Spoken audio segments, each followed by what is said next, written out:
Hi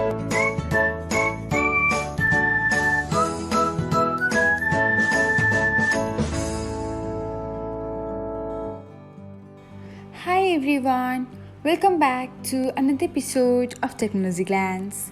In this video, I'm going to guide you through how you can stop receiving email notifications when someone comments on your Facebook posts. So, let's get started.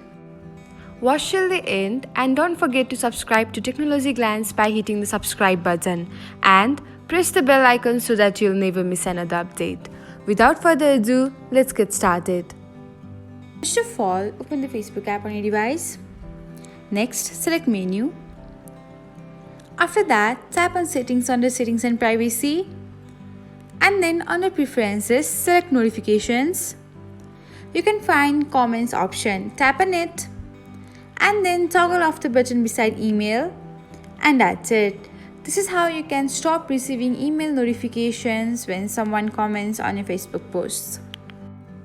Thanks for watching. If you found this guide helpful, we will love it if you hit the thumbs up button below.